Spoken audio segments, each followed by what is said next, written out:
that, you are settled in the world. You have a sense of peace when you understand how the world works. So you have a model for understanding how the world is put together, basically, and what makes things happen, and you understand it. But secondly, your place in that world, when you understand that and you're happy with that and you accept that, that's when you start to find peace.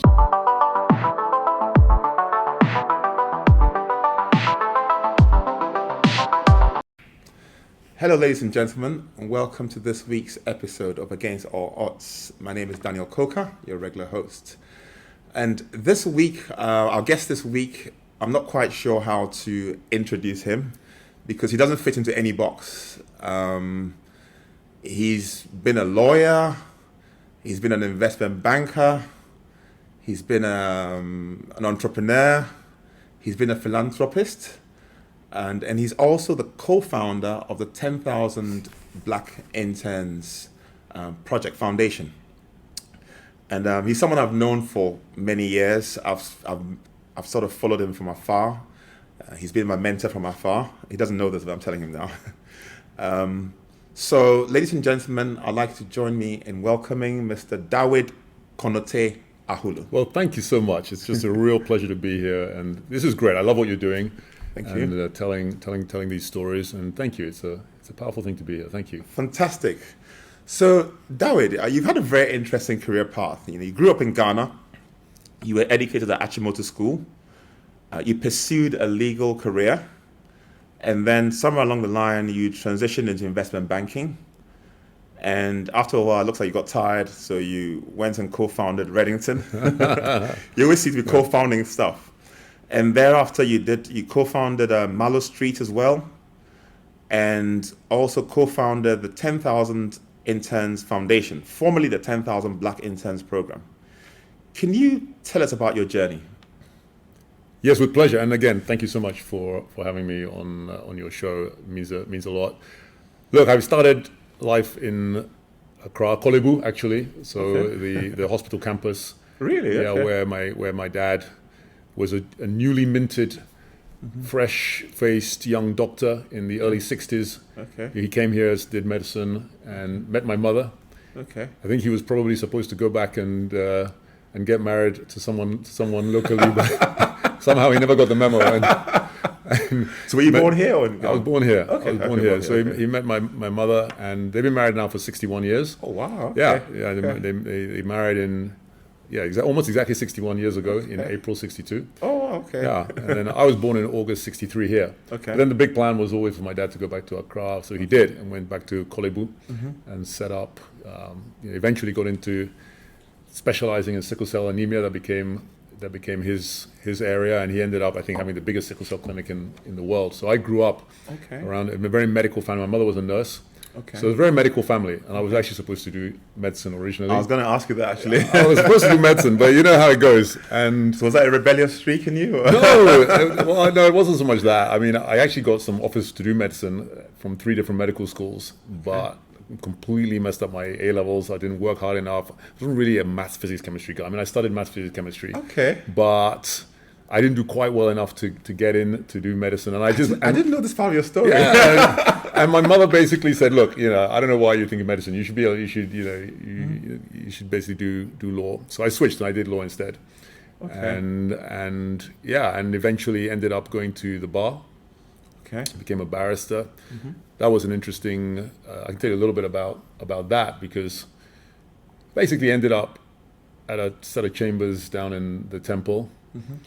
But I'd tried to get into a set of chambers, and they basically said, "Look, we like you. You seem like a good guy. We'd love to take you in here, but we've got a problem, which is that we took in a black guy last year, Really? And we can't do it 2 years. We're not going to do it 2 years in a row. Yeah. This is in 1987. Yeah, we're not going to do 2 years in a row. I can imagine, right? So wow, that must have been a blow. that was a blow. I mean, to not get in somewhere because of your color. Color of the skin. This was a big deal. Shock, so they said, look, you can come and do the pupillage, which is like the internship, but at the end of it, you're going to need to go somewhere else. And I just thought, you know what? I'm not sure that the bar is for me. I wasn't earning anything anyway. The bar, they don't pay you anything to begin with in the first few years. So I left and I moved into still working as a lawyer, Okay. but very much working now in-house. Okay. And I ended up working for NatWest Capital Markets as an in-house lawyer. Right. Okay. And then while I was there, some very interesting things happened. One of the things that happened was late one night, something kicked off where it turned out that my boss's boss's boss, so this guy was extremely senior, somehow they'd entered into a contract which, for whatever reason, it turned out that we'd been duped into entering into this swaps contract. Someone had some information that the counterparty was going to go bust. Right. Okay. They duped our guy. We ended up getting into this contract, and we were stuck in this contract, and it was going to cost us $1 million. Okay. And we were in a lot of trouble. And he basically came to me. I was the last guy in the office that evening, and just said, "Look, is there any way you can get us out of this?" Right. Okay. So I read the terms of the contract and managed somehow to get out of it. Wow. And this guy, you know, he became a very big mentor of mine, Duncan Goldie Morrison. He was kind of the guy who was running the whole place. And he said, "Look, you know what? We're going to move you out of the legal department. Let's move you into mainstream investment banking. And so you can become a derivatives structurer, structure products for our clients, helping them to manage risk." So I did. And that was in 1991. So this was 4 years after your... Yes, Okay. it was 4 years after, because I basically spent a little bit of time at the bar, and I also spent some time working in a couple of banks as an in-house lawyer. Right. So I was really an in-house derivatives lawyer Okay. when I it's kind of in the late 80s, early 90s. Understood. And then after that, he kind of moved me across and just said, "Look, why don't you come across and why don't you just become a fully fledged investment banker, and we'll make you into a derivatives marketer," which I had no idea at the time what that was going to involve. But he said, I think you do well there. Which just goes to show, you know, how someone having a belief in you, he just said, "Look, I believe in you." You know, if you think about it, I was just a lowly lawyer sitting in the legal department, and he moved me all the way across into what was at the time a very hot seat. I mean, it was like, you know, this is like the Formula One of investment banking at the time. It was a hot seat to get into, very, very competitive to get into. Fast-paced, Yeah, and he just moved me in there. And it just shows, you know, when someone believes in you, which is why I think it is so important to find someone who believes in you, and also to believe in people. You know, if you've made some progress in your journey, it's so important then to believe in other people who are coming up, who may not seem like the usual suspect. That's the key. When I was so far from being the usual suspect, I can't tell you, to get this job. But he basically believed in me, so he moved me across. And suddenly there I was, a young investment banker. Again, you know, it was pretty heavy maths, which hadn't really been my thing. But, you know, again, given the opportunity, it was a few years later now, and I got my head around it, managed to understand what it was I was supposed to be doing. Took a while, but eventually I got into it. I almost got fired at one point, about a year in. Really? Yeah. I came within inches of getting fired. Again, you know, life is a funny thing. Yeah. But we got this new boss who came in, Okay. and who basically he looked around. He was a kind of French Vietnamese guy. Right. Okay. He basically looked around and he saw me. He said, "This guy. I'm not sure about him. I'm not sure about this guy. Yeah. He doesn't do enough deals." And so my immediate boss, who's a guy called Tim Pettit, who I have a lot of time for. I mean, that guy basically saved my butt in a big way. He's the guy who basically came to me and said, "Look, we've got a problem. Okay. Yeah, you know, this new guy is not convinced you're doing enough deals, Right. and you need to do some more."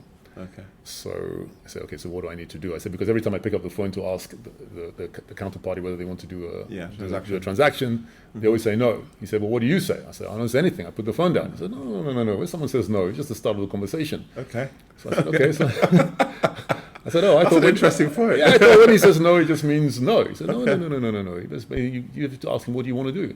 Okay. So anyway, I picked up the phone. I called this guy. And who every time I called him, he's very, very short with me, and always used to just say, "Look, I don't want to do any deals today. I'm very busy." Put the phone down. This time I just said, "What would you anything you'd like to do? Which part of the interest rate curve are you looking at?" Yeah. He said, "I'm not really looking at anything. I'll call you when I am." I said, "No, but is there anything you want to do?" He said, "You know what? Maybe I'll have a look at some 10 years." Okay. 10-year part of the yield curve. Anyway, so I got a price of doing some 10 years. We did the 10 years. We did the deal. Okay. And then the rest is history. I then ended up doing a huge amount of stuff in the building society. That was really the building society sector, which has been a tough area to get into. I ended up completely owning that area because in NatWest Capital Markets, I mean, NatWest had relationships with everyone. Okay. Once I cracked it, then I just, I was flying. So it just, again, goes to show this was someone else who took an interest in me. I mean, he could just have said, "You know what? You're done. This isn't working. You've been here in 8-9 months, hasn't worked." But Tim Pettit also took the time to kind of take a look and just say, "Look, I think you've got something in there. So I think it's very important to look beyond what you see immediately and say, even if this is not the usual suspect or the usual kind of person, let's see what we can find in this person, let's see if we can help them to make it. And if it hadn't been for that, hadn't been for Duncan Goldie Morrison taking me out of the legal department, if it hadn't been for Tim Pettit putting in the time to just say, look, this is how you do it, I probably wouldn't have made it. But these guys helped me on my career, helped me on my journey, and I learned a big lesson from that. So that was in the world of investment banking. So you kind of mentioned the fact that you happened to be working late that night, and there was a crisis that had come. Is that just luck, or were you just lucky to have been there at that time? Because it seems to have been a defining moment. That's why I'm kind of going back to it. It seems to have been a defining point in your career, because if you hadn't been there, at that time when that crisis struck, and somebody else possibly had been there, perhaps we wouldn't be sitting here today, with a CBE behind your name. Would you say was it by chance, or you must have been? Why were you working late? I was working late most nights, but I think, look, I'm a big believer, first of all, that your destiny is not entirely in your own hands. A lot of it is in your own hands, but I'm a big believer that there's a God who's looking after you and who has your destiny and your path mapped out. Now you also have to make your own decisions, and I spent a lot of time during my career looking at a particular opportunity and thinking, I think that could be a smart move to make. That would be a dumb move to make. I think you've got to spend a lot of time working out what's a sensible thing to do. So you have opportunities all the time, and you have to have a sense of wanting to take a little bit of risk. So I'm quite a big risk taker. Just inherently, if I see it, I think, how hard can it be? Let's try. Give it a go. Let's give it a go. That's very much my approach. Doesn't always work out, but sometimes. But I think to your question about was it luck that I was there, I mean, I'm not a huge believer in luck per se. I think if that hadn't happened, something else would have happened. There would have been something else that had come up. The big thing about that was really the fact that I got to spend time with a senior employee, get him out of a particularly complicated issue that he was in. I mean, there was no way out on this particular transaction. He was done, basically. I mean, we'd signed the contract, and it just so happened I found a clause buried in one of the terms of the contract, which allowed us to get out of it. Don't have time to go into all of it now, but basically enabled us to get out of it. I think if it hadn't been that, there would probably have been something else. But you do, when your moment comes, you have to recognize this is the moment and go for it. And just go for it. Yeah. Okay, so after investment banking at Merrill Lynch, you rose to become a director, I believe, and then you decided to leave and go found Reddington. What was the thinking behind that? Yeah, so I'd gone to Merrill Lynch. I went as an MD, actually, a managing director from NatWest. From NatWest. Yeah, I was a director at NatWest, then became a managing director at Merrill Lynch, where I'd been running quite a big operation, really around pension funds and around helping pension funds to rethink how they manage risk. So really, one of the big defining career points for me was in 2001, 2002, when, along with another guy, I was looking at the pension space and just thinking the rules were changing, the regulations were changing. And the idea was that pension funds increasingly were going to have to basically put their assets and liabilities onto the balance sheet of the company, or the company was going to have to recognize if the assets were lower than the liabilities, the company would be responsible for the gap. The shortfall. Yeah, the shortfall would have to make it up. This had never happened before. I mean, up until that point, if you were a company, you could basically take the long view and essentially not worry too much about the gap. And now suddenly, 2001, the rules changed. And looking at it with a very great friend of mine, Philip Rose, who's like a genius, basically, very, very smart guy. We're basically looking at this thinking, how are we going to use derivatives to try to help in this situation? And came up with this way of thinking about managing risk, which was brand new to the market at the time. And at the time, we called it Red Alpha. So Red came from the word Reddington. So Reddington was an actuary. It was this incredibly well-renowned actuary, like the godfather of actuaries, Frank Reddington. And he was the guy who came up with the original idea that you could manage very long-dated risk using shorter-dated instruments, basically. Kind of duration matching was what it was called. but it had never really been applied to pension funds with this specific issue. And our sense was that this was something that pension funds increasingly were going to need to do if they were going to manage the volatility in that gap between the assets and the liabilities. So it was quite complex, quite technical, but essentially we came up with this thing we called Red Alpha. Red was the Reddington piece. Alpha was the idea that you could still invest in underlying assets that would provide you with return, which was alpha. So we called this thing Red Alpha. And at the time it was completely revolutionary, showed it to a lot of companies. For a lot of reasons, they weren't that interested. The reason they weren't interested was none of them believed, first of all, that they were really going to be impacted in the way that we said we were predicting. We were saying that we thought that interest rates were going to fall and that inflation expectations would probably start to rise, or at least there was a big risk that would happen. And if it did happen, their pension funds were going to be in a lot of trouble. A lot of them at the time didn't really buy that, but eventually we talked to one particular actuary who agreed and said, I think you're right. It's a Friends Provident pension fund, a guy called Paul Cooper.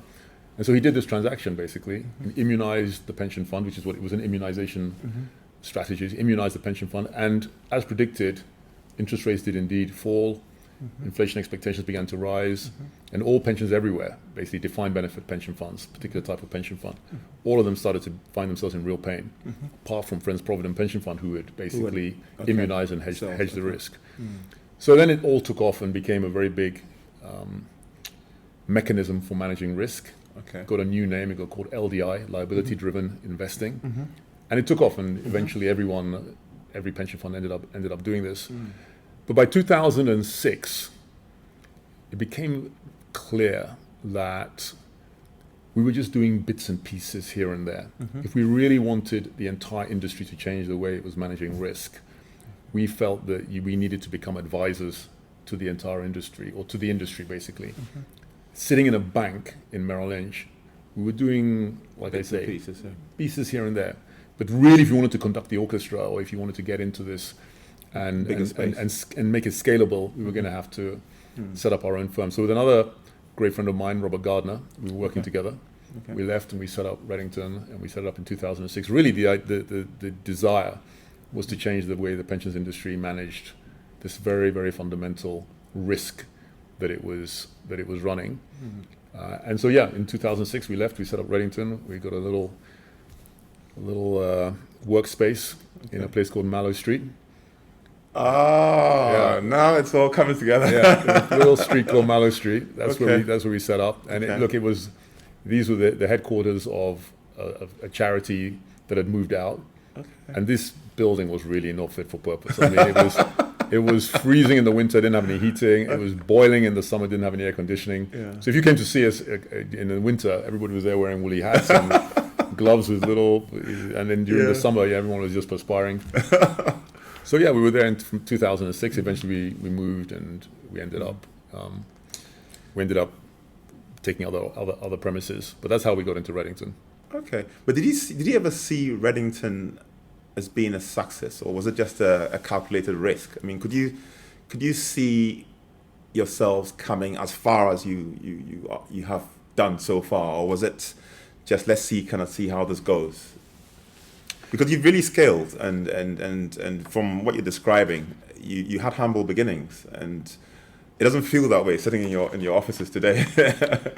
Look, I think with every entrepreneur, when you start out, it's by no means certain that you're gonna make it. I think someone has given quite a nice definition of an entrepreneur is someone who sets sail on a vast ocean in a very small boat, knowing that they don't have the resources to get to the other side, but they set sail anyway.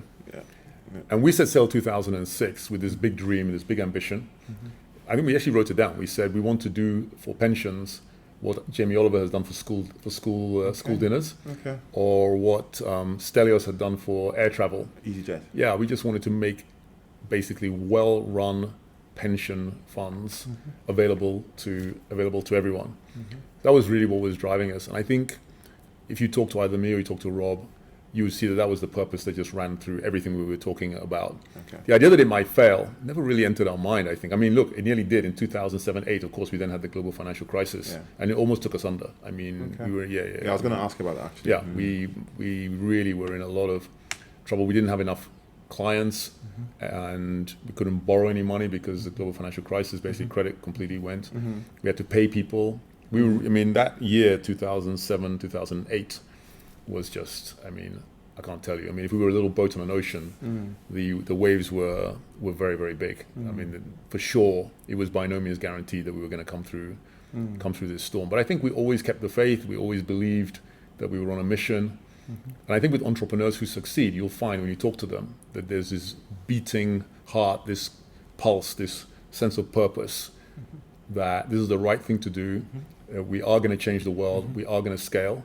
And it is going to happen. We don't know how exactly it's going to happen, but it's going to happen. So we had to work. We were working, we didn't pay ourselves anything for the first 3 years. Really? Yeah, we didn't pay ourselves anything. Neither of us, yeah. I mean, it was really, it was very, very tough. I mean, setting up a business, people sometimes think setting up a business, why don't I set up a business? Well, if you have a great idea, and if you have a great team, and you have some capital behind you, or you have some idea of how it's going to work, then by all means do it. But I can tell you, it is one of the toughest things you're ever going to do, because the wherewithal that you need, both in terms of just mental stamina, resilience, belief, all of that is immense. You mentioned the word resilience, which has come up a few times in the people that we've interviewed so far. I mean, this is our eighth interview. It seems to keep popping up that you need to be resilient. Did you at any stage in this process, this starting up process, ever wish that you had stayed in your role as a managing director at Merrill Lynch, with the comfort and everything, or did you kind of push on to try and prove something to yourself and to others? Look, it's a great question. I not for a moment. I don't think I ever wished for a moment that I'd gone back to working in a large corporate.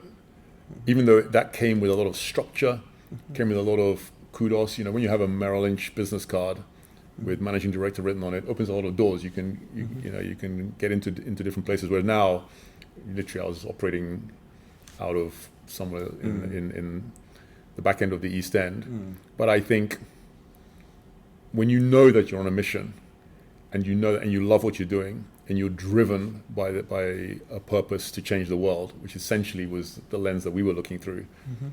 I think we were operating on a completely different plane to the one that we'd been operating on before. I mean, we were reasonably successful doing what we'd been doing before at Merrill Lynch, and before that, NatWest Capital Markets. Definitely, we'd had quite a lot of success. But here, we could just see every client that we got. Every time the real yield fell a little further and our clients were protected, every time we won a client that we shouldn't really have won, every time we hired people to come and work for us, I mean, it was just that feeling of accomplishment was incredible. For example, when we started out the business, we realized pretty quickly that we were going to need some very smart actuaries and very, very smart mathematicians to come and work for us and crunch numbers. This was a very, very deep number crunching exercise, fundamentally. That's what we needed. And we just didn't have the person power to do it.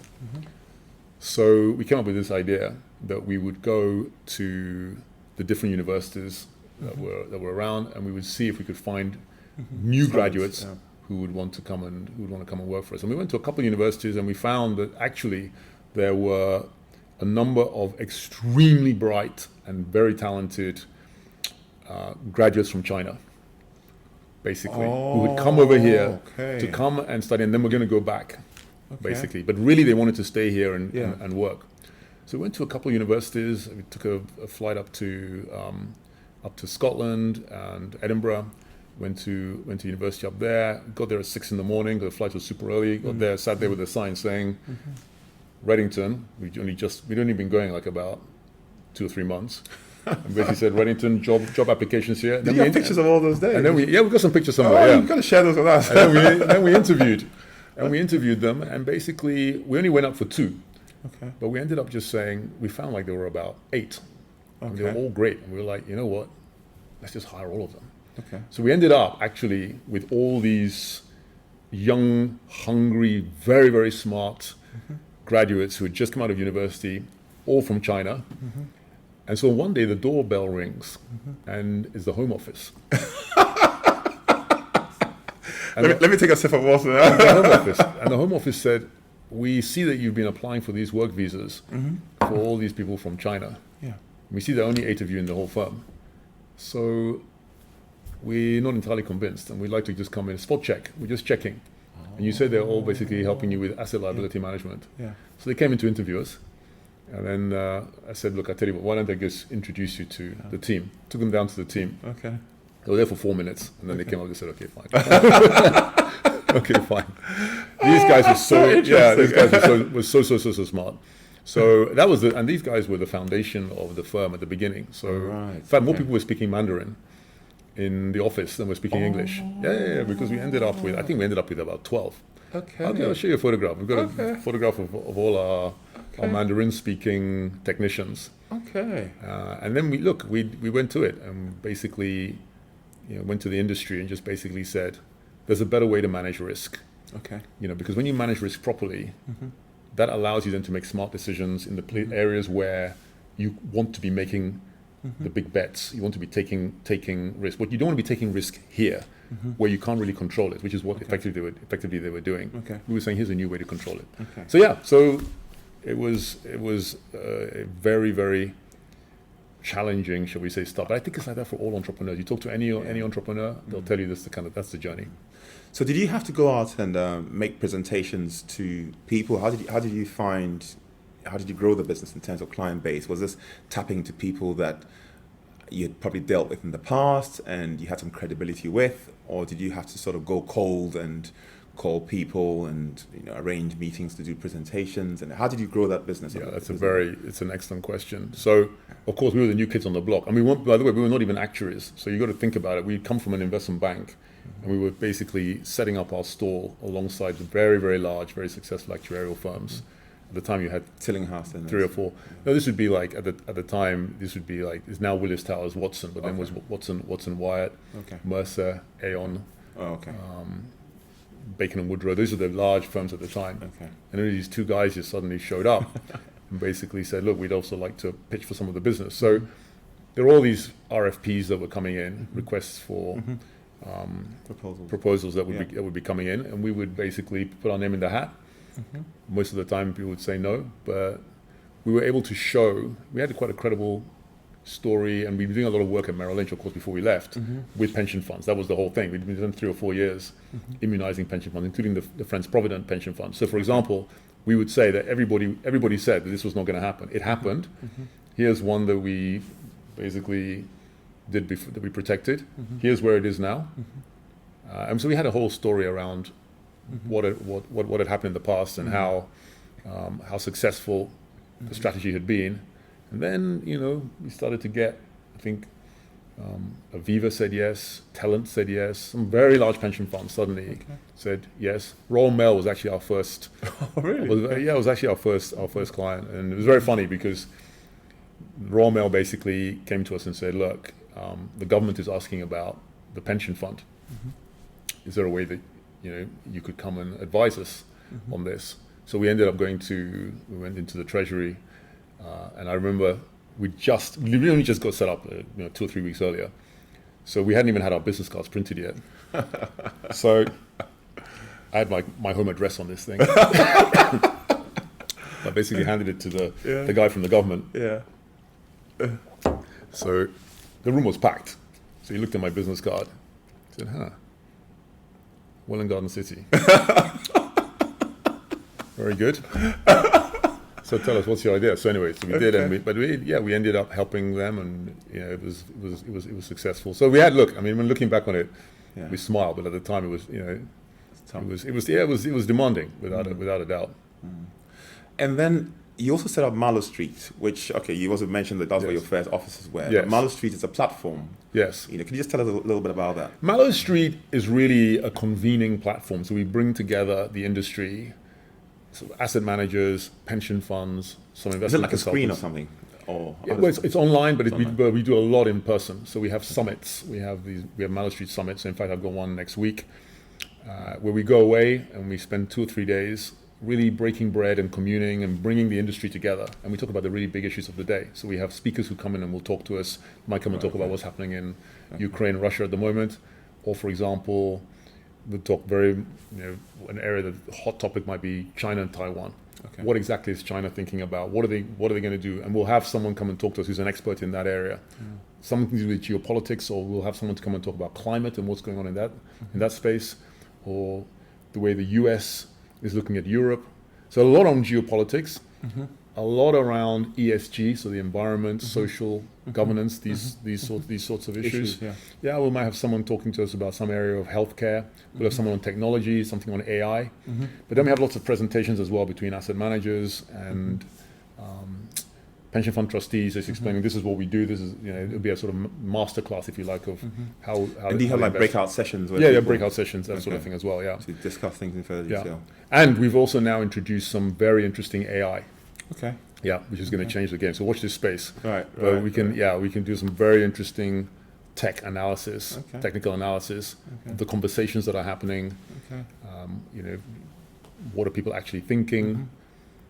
What is happening across some quite complex conversations? You can now unscramble those conversations. You can look at what questions are being asked. You can see whether or not you're actually landing the points that you wanted to make. So we've built a very interesting piece of tech that we're shortly bringing to market. So Mallow Street is completely different to Reddington in terms of but it's the same community. The same community, exactly. Right, or a little bit larger. The community is a little bit larger, but yes. Okay. So, Dawid, you basically have achieved, remarkable success, but then you've always kind of stayed true to who you are, the core, and you've always kind of related with less, advantaged people and all that. You sort of met World Konate, because you said you sort of met in similar circles. What was your thinking behind the setting up of the 10,000? At the time, it was called 10,000 Black Interns program. Can you just tell a little about your thinking around that? I'll ask you a few questions about this anyway, but if you can just start off with this one. Yeah, the sociologists talk about wicked problems, and a so-called wicked problem is one that is quite easy to articulate. Like we've got climate issue, right? Or we've got underrepresentation of certain minorities. It's easy to tell the audience what the problem is, but almost impossible to fix it. And this is what are known as wicked problems. And one such wicked problem is something that we see very often in the city, which is where you have huge underrepresentation, particularly not just of people of minorities, but people of Black heritage. This is something that's been an issue for a long, long time. And one stat that comes out a lot was that if you go around the city and you look at people who are actually managing money, something like 3,000 actual money managers, just 12 were of Black heritage. This is if you look to 2016, 17, 18, it's always 12, maybe 13, that kind of number. But that's a shockingly low percentage. I mean, it's basically negligible. So we've been having these conversations, a few of us, having conversations around how can you change this? Is there anything we could do? So we had a dinner in the House of Lords where we invited all the managers, we talked about it. Nothing ever really changed. We had some conversations with some CEOs. We said the same thing, which was, well, look, we'd love to hire more people of Black heritage, but you can't find them anywhere. And then nothing happened. And then the tragic murder of George Floyd happened in May 2020, as you of course recall. And of course, we were in the same time as lockdown. Yes. So if you remember the time, this was a time when everybody was at home, nobody could go out. A lot of families were home, so you had the young folk were home with some of the older folk, having dinner together, talking about things. And the whole nation became very quiet and very reflective. Same time you had the murder of George Floyd.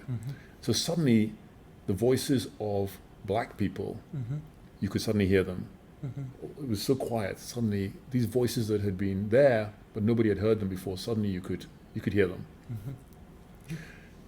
And again, we were thinking about, what could we do? And then I got a WhatsApp from Jonathan Sorrell, who is a very, very inspirational visionary. I rate him very, very highly. Yeah. And he's a white guy, right? So this is a guy who has, as it were, no skin in the game, particularly, right? Yeah. But he's always been very interested in this issue. He was president at Man Group, and while he was there, he took a very, very keen interest in why it was that people of Black heritage were so underrepresented. So he did a lot. He basically sent a WhatsApp to me, sent it to Dawid Konotey-Ahulu as well. Basically said, he just basically said, this may not be a great idea, but what do you think? And the idea was very simple.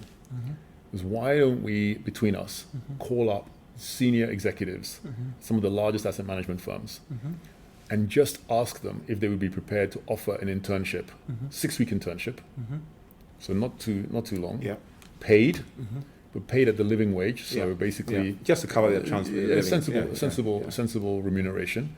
You don't have to offer them a job at the end of it. So the thinking was that you want to make it so that you don't want to put an obstacle in the way. Right? If I take these guys on, then I have to give them a job. Literally, just give them an opportunity. Okay. And if we did that, and we were able to get even 30 firms to say yes, look, we're going to start moving the needle, right? We've got to 12 at the moment. So if we could even get 30.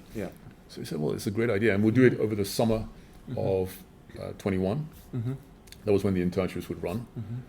So we made some calls. And to our amazement, everybody said yes. So we kept calling. We got to 50, everybody said yes. 100, everybody said yes. To 200, everybody said yes. Oh, wow. Ended up with 214 firms. Some of them said we'll take more than one. So we ended up with 500 internships. So we only thought we were going to get 100. Well, we didn't even know we would get 100. We thought we might get 20. We ended up with 500. And then at the same time, the phone started to ring. And the lawyers started calling us. They said, oh, we got the same problem. Same underrepresentation. Magic Circle firms were on the phone saying, we've been watching over the fence, watching this thing, and we've seen this.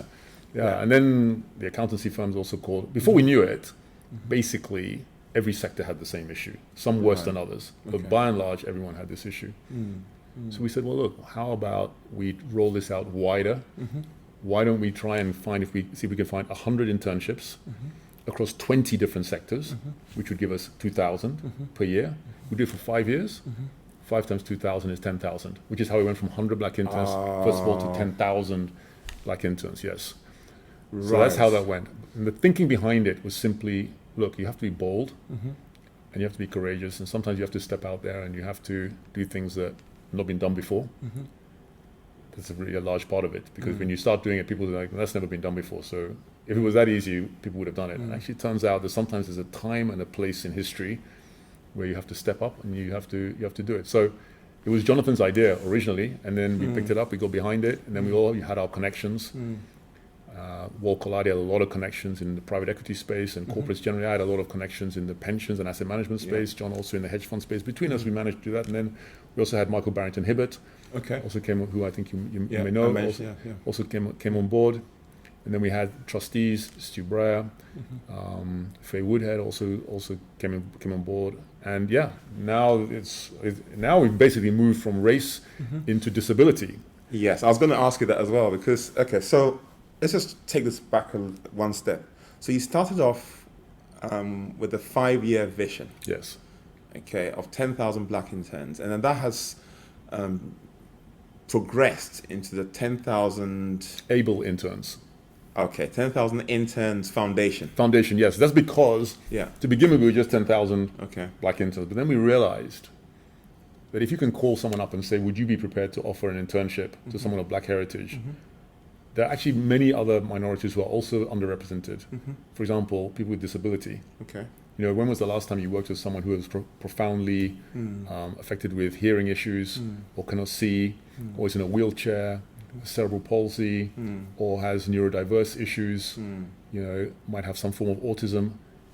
These people, by and large, do not get into mainstream employment in the way that others do.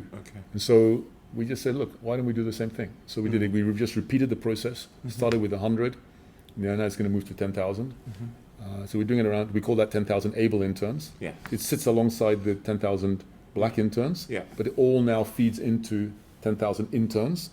And then we've got some more. We've got our eye on some more pipeline chapters as well that we're going to bring in line from next year and just keep moving out. So what's the vision after 5 years? Or is it just in 5-yearly cycles or something like that? It's 5-yearly cycles, but you know what? Sometimes you just need to be the spinning wheel that gets the thing going. And you know, right now we have got there are thousands of young black graduates and undergraduates in internships until there comes a point where hopefully you don't need this program anymore. It just becomes normalized. This just becomes the norm. You know, if you look at the world of climate, or if you look at the world, let's take the world of gender. You know, now we just understand that a board full of men doesn't work. You've got to basically make sure that you have a correct balance. You look at FTSE boards, It's a disgrace that I think only like something like 6 or 7 of the FTSE 100 CEOs are women. Clearly, by definition, that doesn't make any sense, right? You're not saying only six. We're not saying only 6 women have the ability to be the CEO. Yeah. But there are so many obstacles in their way, and it's so difficult for them to make it. Basically, that they end up trying to get to the very top is now impossible. But now we recognize that that's an issue. So one of the things that has come about because of the 30% club, has become because of the gender pay gap. There are all these sorts of things that are now very, very much part of how we do things. Okay. So the idea is that after 5 years, we would hope that this very much becomes normalized. Becomes normalized. But if it doesn't, we just keep going. Excellent. Okay. Do you think the appetite for diversity and inclusion has waned since the appetite? Yes, because as you're saying, when George Floyd was murdered, it was very much a conversation. It was very relevant. Everyone was talking about it. Companies jumped on the bandwagon. But that seems to have given way to Ukraine and other pressing issues right now. And I'm not really sure if companies are that committed to diversity and inclusion, from a corporate, right from the top, or if it's just something that they're just doing to tick a box. Do you think it's waning, or from your viewpoint, obviously from the 10,000 Interns Foundation, do you feel that companies are really committed to increasing the representation of underrepresented demographics? These things are always hard to quantify. It's always difficult to really be clear about exactly what is happening. But I think, on the whole, companies are now understanding that ESG is something that you absolutely have to get your arms around. Okay. Otherwise, you're going to go extinct. Okay. So you have to understand your role in E, S, and G. And within that, E is obviously the environment and all the things that go with that. But then you also have the S, which is quite hard to get your arms around and to understand exactly what the S is. But the S is social. It's how we treat people. And slap bang in the middle of that is who we hire and who we put around the table. Okay. I like to think about it like, you're having a dinner party and maybe your other half says to you, so who are we going to invite for dinner on Saturday? You say, let's invite the Thompsons. You say, we always invite the Thompsons. I say, yeah, I know, because they like the Thompsons. The Thompsons are, they laugh at my jokes. Of course, we tend to invite the people that we like, the people who we feel very at ease with. But actually, the time has come when it comes to, this is how we basically hire people. We tend to hire people who look a little bit like us, laugh at our jokes, think we're funny, can do the same job, remind us of ourselves. And actually the time has come to broaden it out now and to just say, you know what, under this S in ESG, the time has come now to broaden out the invitations around the dining table. I'll give you one example. I was speaking to a young lawyer, black lady, who is working in a Magic Circle firm, doing extremely well. So she gets this scholarship to come to work. Not even a scholarship. She basically gets headhunted to come and work. I think she's in the US and she gets brought over. And everything seems to be going okay. But on the first day she joins, there's another guy who looks much more like the usual suspect, if I can put it that way. Yeah, understood. Basically, and they join at the same time. And academically, there's not much to choose between them. On paper, it's basically the same. But she realizes after the first year that he's moved ahead. She's moving ahead at her pace, and she thought that was okay. But then she realizes that he's been promoted. She thinks, okay, well, maybe they're going to promote me as well. Well, they don't, but they promote to the next year. But the next year, he gets promoted again. So now he's moved like 2 steps. Also, his practice seems to be developing fast, and she realizes that one of the senior partners has broken off a chunk of his practice and given it to this guy. Okay. And she can't complain about her own particular channel. Her thing is going and she's making progress, but somehow this guy is racing ahead. And then one day she's at a dinner, and the senior partner had a few glasses of red, everything's very nice, everybody's chatting, everybody's talking about stuff. And she realizes that he's talking about this guy. And so she tunes in to hear what he's saying. Okay. And he very proudly says, you know what, this guy, let's call him Tom. This guy, Tom, he reminds me of myself. One day he's going to be senior partner. When I'm gone, he's going to replace me. And in that moment, the light comes on. She realizes that when this guy looks at Around the table. Around the table. He sees the guy who looks like him. And he takes the view that that guy, he's going to make it, and I'm going to help him to make it. So he opens various doors for him. He breaks off a little chunk of his practice, gives it to him. He is literally grooming the guy to be his successor. And she says, in my case, there was no one who looked down and said, she reminds me of me. Forget it. She's the only black woman in the entire firm, let alone at the senior level, right? And this is how it goes, basically. Is that racism? No, it's not a racism thing in this particular situation. The fact, though, is that she doesn't have anyone to basically sponsor her. Yeah, to sponsor her, to be there on her behalf. And I think this is how we make this is how these industries all make their decisions, right? In my case, I was very fortunate because Duncan Goldie Morrison looked at me. I may not have reminded him of himself, but nonetheless, he looked at me, or Tim Petty, they looked at me and they said, you know what? We're going to help this guy. Unless someone does that for you, you're going to struggle. Wow. You're going to struggle. That is. So, Dawid, how do you get someone to help you? I mean, do you have to be likable? Do you have to be hardworking? Do you have to kiss people's asses? What do you have to do to be sponsored? I mean, how do you find that favor within the corporate world? Well, it's like everything in life. I mean, there's no. It's part art, part science. But there's some basic stuff, basically, that you need to do. So you clearly have to be deserving of promotion and sponsorship, which means you've got to work hard. You've got to show up. I think it was Woody Allen, someone like that, who said 90% of success is showing up. Means you've got to show up. When I say show up, I mean if something needs to be done, you're there. You're there. Yeah. Right. You asked me why was I staying late? Why did I happen? Was it luck that I happened to be there? Not really. I was working late because I needed to work to get something done. To get some stuff done. Yeah, and so you've got to show up earlier. You show up earlier. You stay a little bit later. You make sure that you've got values that you stick to and that you live by, of integrity. You deliver very high quality of work. Look for feedback. So say to your boss, "Can you give me some feedback? How am I doing?" Almost no one does this. I find very few people who will come and say, "Can you just give me feedback? I'm not going to talk, just tell me, what could I be doing better?" That last meeting that I ran, that last presentation that I did, how could it have been better? How could it have been better? Yeah, exactly. Then you go away, you think about it, making notes. So my business partner, Rob Gardner, I was telling you about, he writes everything down. He's always done it.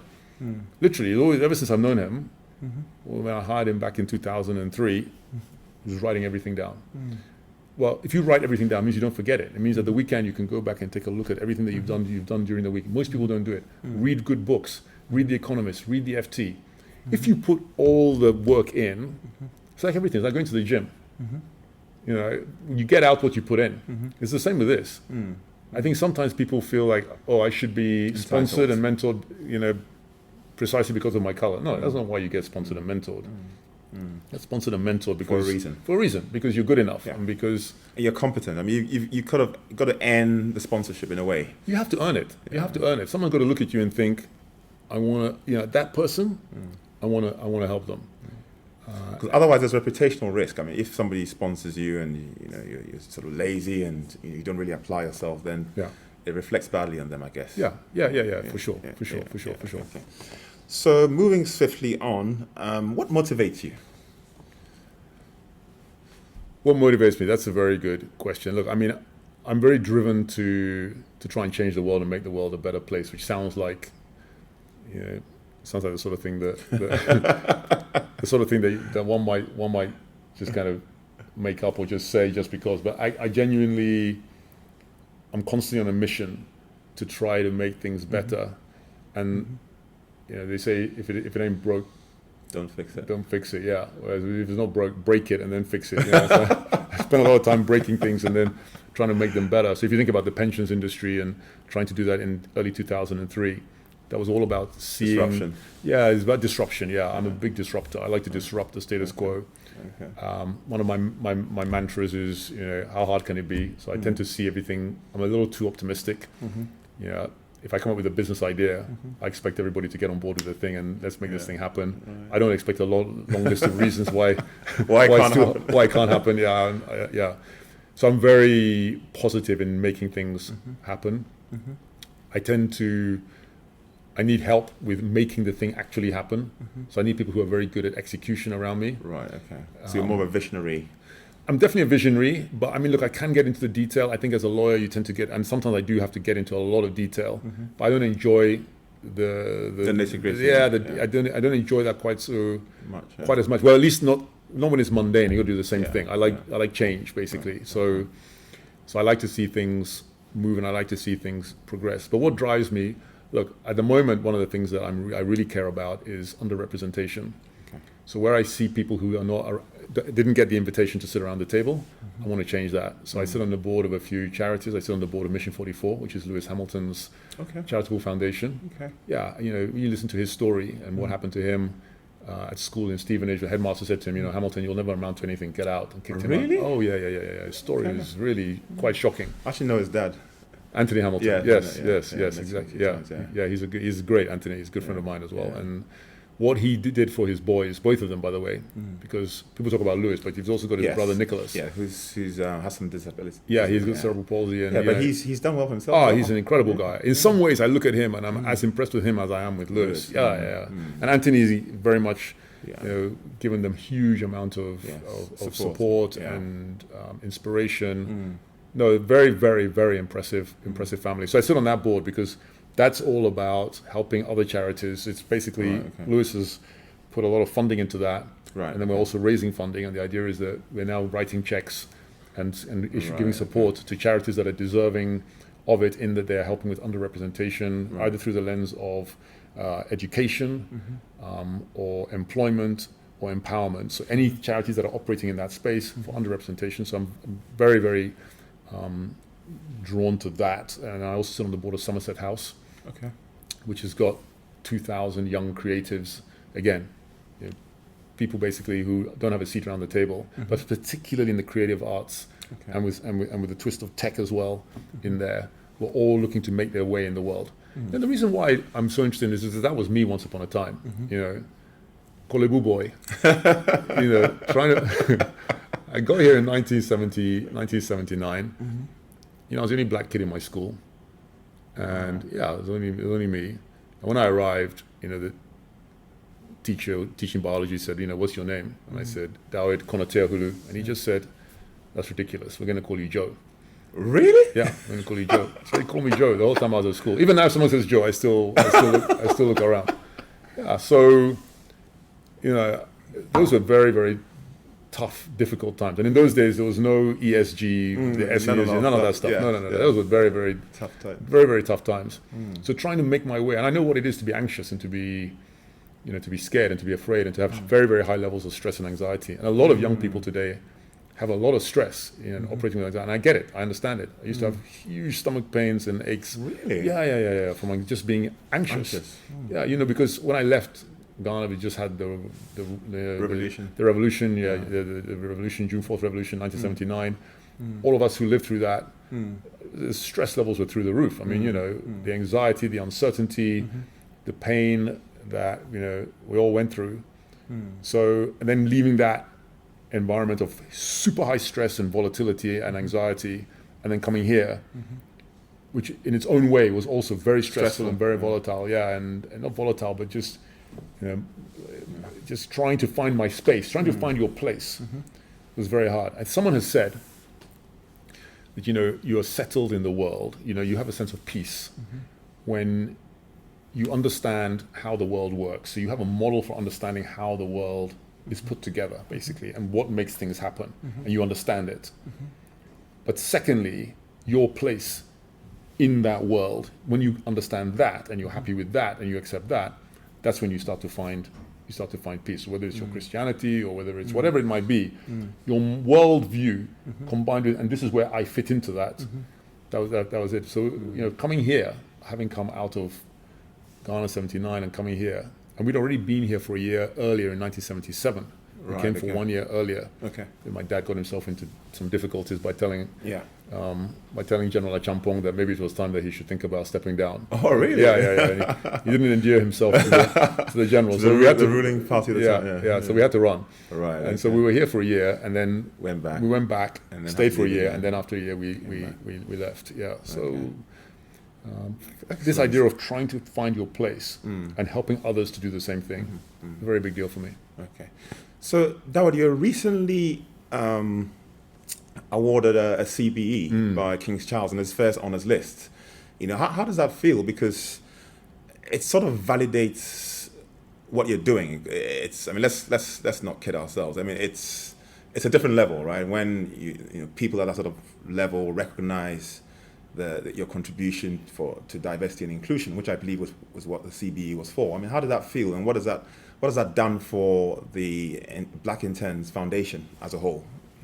Well, it's an incredible thing to receive. I mean, you know, it's a very big deal getting a CBE, and yeah, it's humbling. I mean, I know everybody says that when they get this, but it is definitely a humbling thing to receive, and yeah, to be recognized for that. Especially when you think about, you know, as I said, you know, it wasn't that long ago. I was still trying to work out my place in this ecosystem here. You know, having arrived here, you know, as a 14-year-old kid. So to get to that place is a big deal.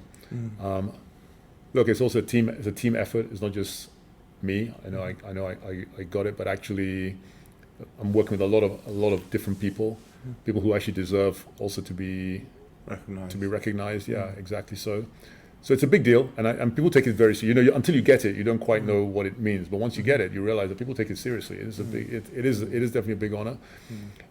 But what it does is, I think it then drives me forward to try to show other people that you can be you. You can do the same thing basically.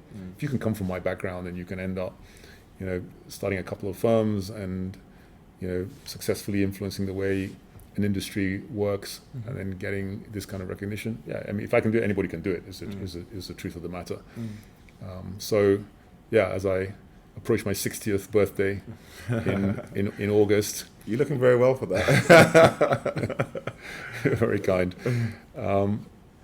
Yeah, I'm very grateful. You know, I think these things don't happen by accident. I'm a very, very strong believer. I have a very strong faith, Christian faith. I believe that nothing happens by chance. Yeah, there's a God who's in charge of my life, in charge of my destiny. Yeah, correct. And yeah, it's all about grace. You know, the idea of God showing you, the Lord showing you grace in your life when you don't deserve it. Yeah, that's a very big part, and I see that very much in here. I think there are a lot of people who deserve recognition, and actually only a very small handful of those actually do get it. Yeah. My research also led me to find that you're married to a very successful city lawyer. Rachel. I don't know. I've never met her. I'd love to meet her one day. And you've also got three grown-up children.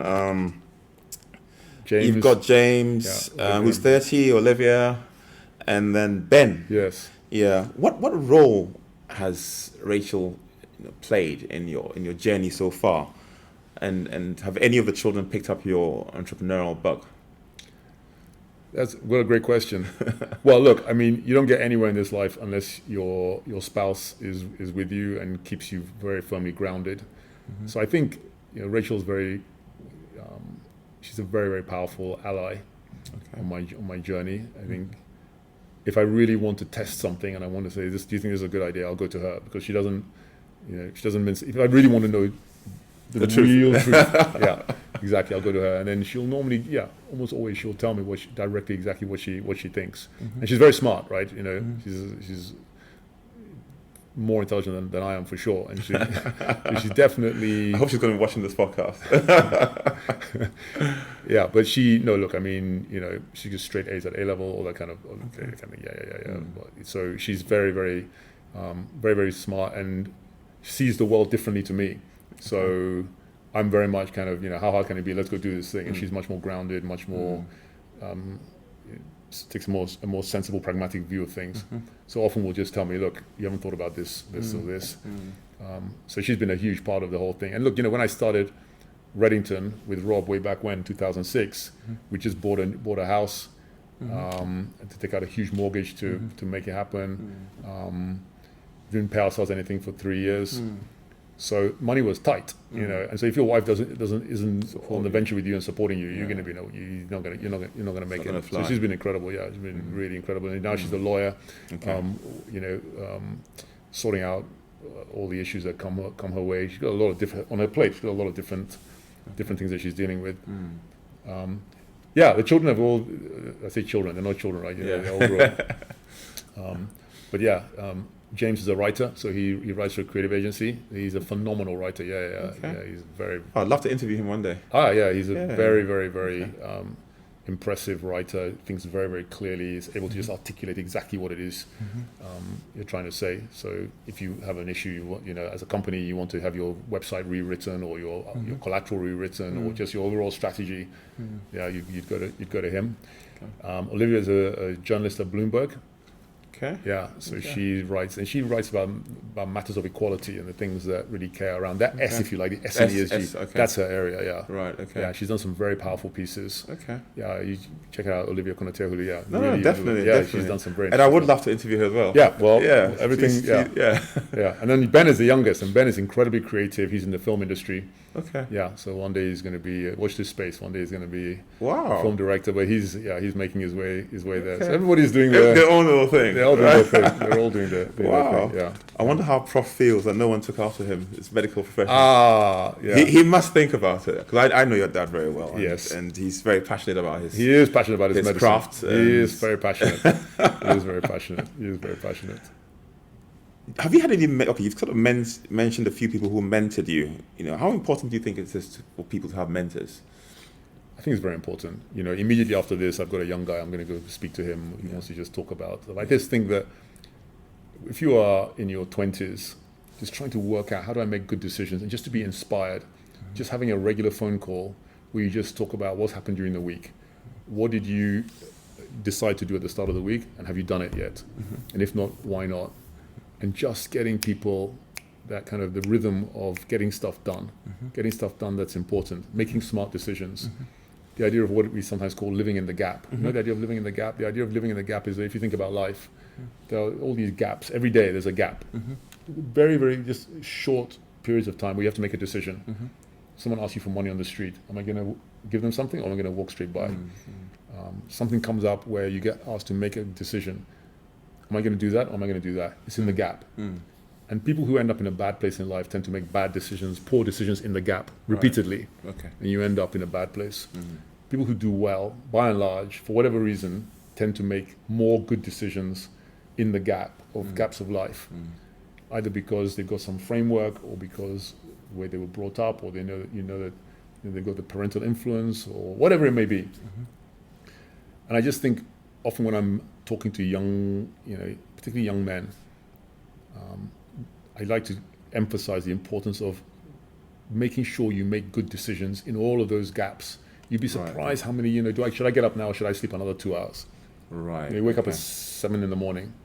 It's too early to get up. Why is it? You got a gap decision, right? Even then, the decision starts at 7 in the morning. Or should I sleep until 12? No, get up at 7. Otherwise you just blow 5 hours of your life, right? Just gone. You wake up at 12 o'clock. Don't get up at 7 in the morning and start doing things that are going to help you move somewhere, help make the boat go faster. I like to use that expression of helping to make the boat go faster. Like, is this decision going to help make the boat that I'm in go faster? Anyway, those conversations I think are powerful. So mentoring, I think, and just injecting these little doses of wise counsel, I think they're very powerful. Yeah. Right. I know I've taken up quite a bit of your time, so we'll just wrap up. You have a very strong team around you. I did a bit of research about your team and 10,000 Interns Foundation. You've got Rebecca, who I think came from Oxford. A lot of people who are in your network seem to be very intelligent and very well-educated people. How important is it to have a team around you? And the reason I asked this question is you made an important point earlier when we were talking. You said, you're sort of, you don't really like some of the nitty-gritty, but you can sort of get a vision and kind of make things happen. Occasionally, if you have to get in the nitty-gritty, that's fine. But the picture I'm getting is that your role in the equation is more of a leader, more of a visionary, and then you bring a team around you who execute. How important do you think it is for people to not try to do everything by themselves? but rather create things with a team. I mean, we started this podcast just over a month ago. It was by accident, completely by accident, and then we've just seen the feedback and the results, and it's crazy. So we're just saying, we're just going to continue doing it. But my role in the equation is I just do the interviews. I ask the questions. I have the relationships. That's my role. I don't know how to edit. I don't know how to put this on YouTube. I've got no idea. So I have a team that supports this vision. How important is it to have a team? I think it's very important. I think you need to know yourself. You need to know what you're good at doing and what also brings you energy, and where do you bring energy to the party. So don't try and do stuff that really you're not very good at doing. And I think one of the things you sometimes see in organizations is you'll see someone who's supposed to be doing this, basically fiddling around over here, doing stuff over here, or doing something over there. Just do what you're good at doing. And if your thing is leadership, then do that. So for me, I do a lot of leadership. I do a lot of, as you say, vision casting. This is where we're going. This is the mountain that we're going to climb. I'll also energize by fixing things. So if there's a problem that comes up, it can be quite a serious problem that suddenly comes up and then needs fixing, I'll get involved and I'll fix it usually. That's kind of my area as well. So emergency fixing maybe is my attempt to, if I was on a couch, someone would say this, you're basically making up for not being a doctor. Basically, is coming in and just fixing. I'm like a guy in A&E. I come in, I fix the thing, and then I kind of come out again. Okay. Yeah. Okay. But definitely, you need to have good people. You need to have 10Xers, I like to call them. A 10Xer is someone who makes 10 times the difference of someone else. So getting very high quality people, and you need to be a 10Xer yourself, basically. If you want to be that person that gets sponsored and gets mentored, and that someone looks and says, there's something about you. If you think about how many people I meet so many people. I met a young Somali lady yesterday. She's in her second year at university, and on paper she doesn't have a huge amount going for her. On paper, she's but there's something about her. So she just basically organized a Zoom call and just said, can you help me in some way? There's something about her, right? Her purpose, her drive, her energy, her humility. She's not entitled. She's just saying, can you help? These are the kind of people that I'm very interested in saying, yeah, let's see if we can help you. So, if you're going to sleep till 12 o'clock every day, and you somehow you feel like the world owes you a living, it's not going to happen. There's an old Chinese proverb: a man who stands on top of a mountain with his mouth open, waiting for a roast chicken to drop in it, will wait a very long time. Too many people are standing on top of the mountain with their mouth open, huh? Yeah. And I think you've got to.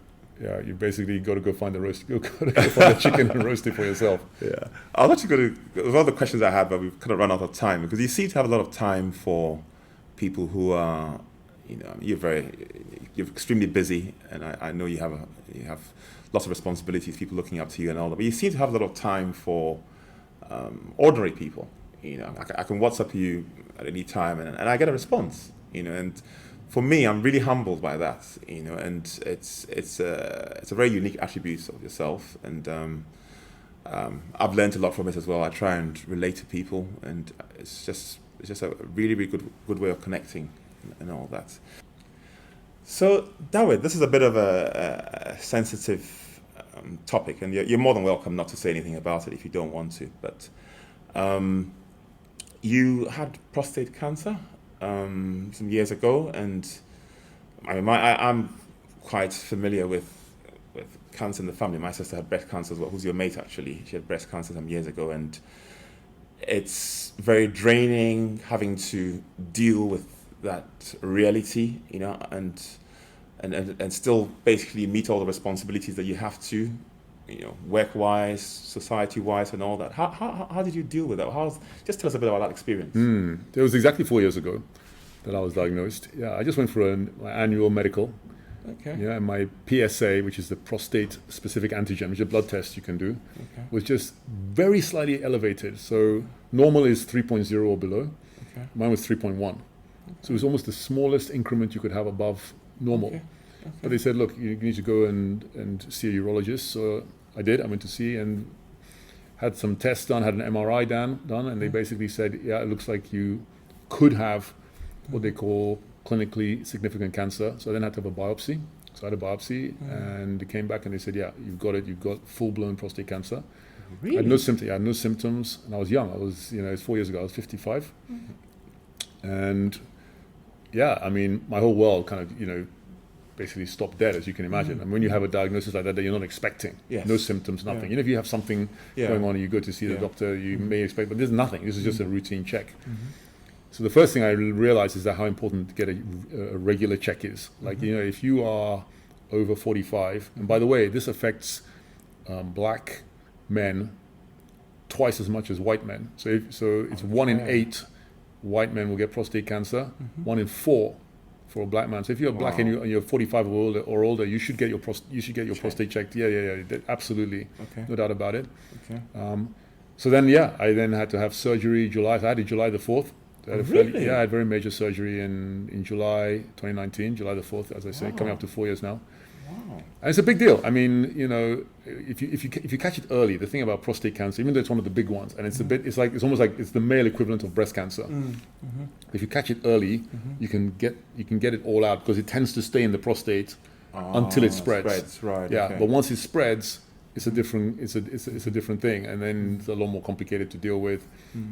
You can it's still survivable, but it's you want to catch it early because if you catch it early, the prognosis is very, very good. So were there any signs like prior to this diagnosis? Because I'm told that sometimes like when you're passing urine, there's some signs. Were there any signs? Nothing. No. You normally say, do you get up a few times in the night? That whole kind of thing. No, there's none of that at all. So I think there's some meaningful proportion of men who get no symptoms, nothing, but it's there. And the trick is to make sure that you are getting your PSA done every year. Right. Okay. If you are 45, you should definitely be getting it done every year. Okay. Because I'd been getting it since 45, Right. Okay. but I hadn't really been checking the trend. So when I was 45, it was like 2, and then which is Right. itself a little bit high, but I didn't realize that. Right. Okay. 46 was 2.1, 2.6, and it just basically was climbing. Oh. And then what ends up happening is once it goes, it just rockets. Shoots up, Suddenly your okay. PSA is like 72, and then you're in big difficulties. trouble. Then you're in Okay. trouble. Yeah. Okay. So the trick is, as it starts to climb, you just watch it, and there's a whole bunch of procedures that you need to go through. Once you're in the system and you've got a urologist who's checking it. Okay. But everybody should know their PSA. If you're 45 and above, I spoke to someone yesterday. He's 54. I had no idea what his PSA is. Right. There's no way. You should definitely be doing that.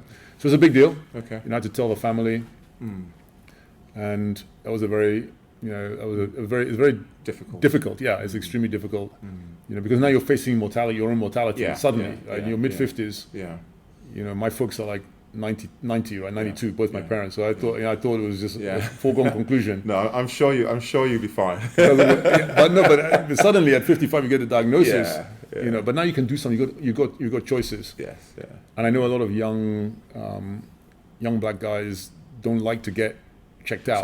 Yeah. Because the whole thing is not something that people want to do. But you should definitely, if I've got one advice, one piece of advice, Definitely. get it checked out. Okay. Yeah, absolutely. Okay. So people, let's definitely try and get our PSAs checked. I'm going to get mine checked after this. Get it tested. Definitely. Yeah. Thank you very much. Anyway, so ladies and gentlemen, unfortunately we've come to the end of our conversation with Dawid. I had so many more questions that I wanted to ask him, but maybe we'll have a second sit down because I think this has kind of run on for a bit. So I just want to say a very big thank you to you, Dawid, for your time and for your humility and for making this possible, because I just run the idea by you and you kind of made it happen. And like I said, we are truly humbled. Our team and I are really, really humbled by well, thank you. It means a lot that you took the time to come out and come and set up the kit, do the whole thing and interview me. And you've done a ton of homework as well, so it means a lot. Thank you. I appreciate all that you're doing as well. You've got to put in the effort, right? Put in the effort. Anyway, so Dawid, thank you very much. Thank you very much, and God bless you. Thank you. Ladies and gentlemen, if you've enjoyed this video, I'd like you to do 3 things for me. First of all, I'd like you to put some comments in the comment section below. If you have any questions for our guest today, please put them in there. Secondly, I'd like you to like this video. It's very important because we're trying to build a platform, a voice for underrepresented people, and your liking and your comments will go a very long way in making this possible. And then finally, I'd like you to share and subscribe, okay? Because we're building a platform all these things I've asked you to do will basically trigger the YouTube algorithm and basically let the platform grow. And at the end of the day, it's a platform for people like you and myself. And I believe that it will sort of help in achieving the goal that people like Dawid have set to basically help underrepresented communities. So thank you very much. Like, share, and subscribe. Thank you.